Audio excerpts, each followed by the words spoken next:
আমাৰ CEO অসম ছাৰৰ নিৰ্দেশনা মৰ্মে এটা স্পেচিয়েল ইনিচিয়েটিভ সমগ্ৰ অসমৰ লগতে কোকৰাঝাৰ জিলাটো লৈ থকা হৈছে যে যিখিনি আমাৰ শিক্ষানুষ্ঠান আছে এই শিক্ষানুষ্ঠানসমূহত আমি স্পেচিয়েল ড্ৰাইভ কৰি আছোঁ। আপোনালোকে গম পায় যে ভোটিং এজ 18 তো যিখিনি প্ৰস্পেক্টিভ ভোটাৰ্ছ আছে আমাৰ 17ৰ পৰা 21 বছৰলৈকে লাৰ্জ চাংক তাৰে আমাৰ এডুকেশ্যনেল ইনষ্টিটিউশ্যনছত আছে আৰু আমি এটা শ্বেডিউল মতে বিভিন্ন এডুকেশ্যনেল ইনষ্টিটিউশ্যনছত কেম্প মোডত কৰি আছোঁ যাতে আমাৰ যিসকল ছাত্ৰ ছাত্ৰী আছে যিসকলে এতিয়া ভোটিং এজ গ্ৰুপত আহিছে তেখেতসকলে ৰেজিষ্টাৰ কৰিব পাৰে।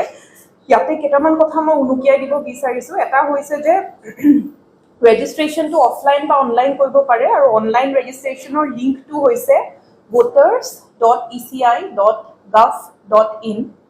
সেই লিংকটোত গৈ পেলাই ৰেজিষ্ট্ৰেশ্যন কৰিব পাৰে আৰু লগতে আমাৰ টিমছবোৰ আছে, নোডেল অফিচাৰ্ছ আছে, BLOs আছে, AEROs আছে, EROs আছে, তেখেতসকলেও এই এডুকেশ্যনেল ইনষ্টিটিউশ্যনছবোৰ আগন্তুক দিনকেইটাৰ ভিতৰত ভিজিট কৰিব আৰু এটা শ্বেডিউল আমি বনাইছোঁ। এইটোও মই আমাৰ কোকৰাঝাৰবাসী ৰাইজক জ্ঞাতাৰ্থে জনাবলৈ বিচাৰিছোঁ। এইটো হৈছে যে 30 নৱেম্বৰ তাৰিখে গাৰ্লছ হায়াৰ ছেকেণ্ডেৰী কোকৰাঝাৰ আৰু কোকৰাঝাৰ HSN MP স্কুলত আমি স্পেচিয়েল কেম্পছ কৰি আছোঁ।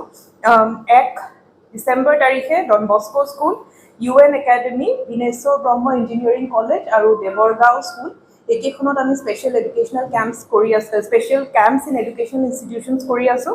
আৰু 3 ডিচেম্বৰ তাৰিখে Kokrajhar girls college, Kokrajhar commerce college, Kokrajhar science college, Kokrajhar girls college আৰু CIT এই আটাইকেইখন শিক্ষানুষ্ঠানতে আমাৰ স্পেচিয়েল কেম্পেইন কৰা হ'ব।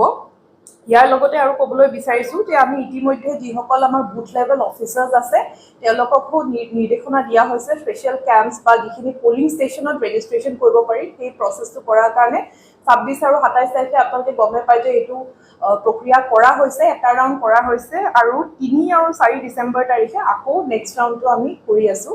এইখিনি আমাৰ এতিয়া সদ্যহতে এই এক্টিভিটিখিনি for registration of new voters কৰি থকা হৈছে আৰু যিসকল আমাৰ এই এজ গ্ৰুপত ছাত্ৰ ছাত্ৰী আছে তেখেতসকলক মই অনুৰোধ জনাম that they should come forward। আজিকালি ইলেকশ্যন কমিশ্যনৰ পৰা বহুখিনি প্ৰচেছটো বহুখিনি চিম্প্লিফাই কৰা হৈছে, কনভিনিয়েণ্ট কৰা হৈছে যে আহি পেলাই ভোটাৰ হিচাপে আপোনালোকে এনৰোল কৰিব পাৰে আৰু এইটো এটা আমাৰ it is a Democratic right and A Democratic duty.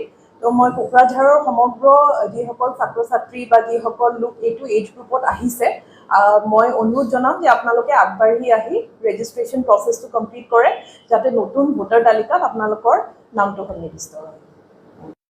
আছে প্ৰত্যেকটো পলিং ষ্টেচনতে অলৰেডি 26-27 তাৰিখে আমাৰ স্পেচিয়েল কেম্পেইন কৰা হৈছে। আকৌ 3 আৰু 4 ডিচেম্বৰত যিটো পলিং ষ্টেচন ভোটদান কেন্দ্ৰতো স্পেচিয়েল ৰেজিষ্ট্ৰেশ্যন ড্ৰাইভ কৰা হ'ব। তো এই পাব্লিচিটিটো আপোনালোকে দিব যাতে লোকসকল যিটো পলিং ষ্টেচন এৰিয়া আছে সেইটো উইদিন এটা পেৰিফেৰীৰ ভিতৰতে হ'ব। তেখেতসকলে গৈ যাতে BLOক কণ্টেক্ট কৰি নিজৰ নামটো ইনক্লুড কৰা প্ৰচেছটো কৰে আৰু লগত অনলাইনো কৰিব পাৰে। এইটো মই অলৰেডি লিংকটো কৈছোঁ যে voters.eci.gov.in তাতেও তেখেতসকলে কৰিব পাৰিব।